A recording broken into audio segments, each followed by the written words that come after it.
નમસ્કાર, હું છું કેતલ અને આપ જોઈ રહ્યા છો CB24.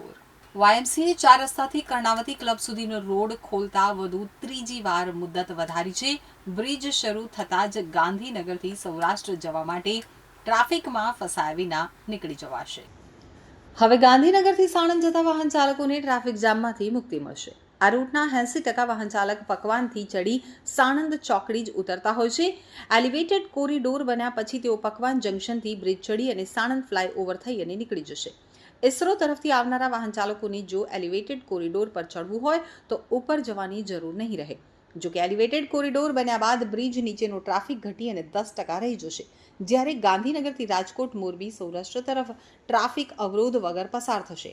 પકવાન જંકશનથી સાણંદ જંકશન સુધી રોજ 1.5થી 2 લાખ વાહનોની અવરજવર થાય છે. 4.1 કિલોમીટર લાંબા એલિવેટેડ કોરિડોર માટે 3 જંકશન ઉપર નાનકડા બ્રિજ બનાવવામાં આવ્યા છે, જેમાં કર્ણાવતી ક્લબ, પ્રહલાદનગર અને YMCA જંકશન ઉપર એલિવેટેડ કોરિડોર ઉપર ચડવા અને ઉતરવા માટે કુલ 6 નાના રેમ્પ બનાવવાની કામગીરી ચાલી રહી છે. હાઈવે ઉપર તમામ ઓવરબ્રિજ બન્યા બાદ એક પણ જંકશન રહેશે નહીં. આ બ્રિજ માત્ર 2.8 મીટર વ્યાસના સિંગલ પિલ્લર ઉપર ઊભો કર્યો છે. આ માટે દેશમાં દુર્લભ ગણાતી રિવર્સ ટી-કેપ ટેકનોલોજીનો અમદાવાદમાં સૌ પ્રથમવાર ઉપયોગ કરવામાં આવી રહ્યો છે, જેમાં 40 મીટર લાંબા ઊંધા ટી આકારના પ્રીકાસ્ટ ગર્ડર પિલ્લર મૂક્યા છે, જેનું વજન લોડ પાઇપ મારફતે જમીનમાં સરખા પ્રમાણમાં વહેંચાય છે.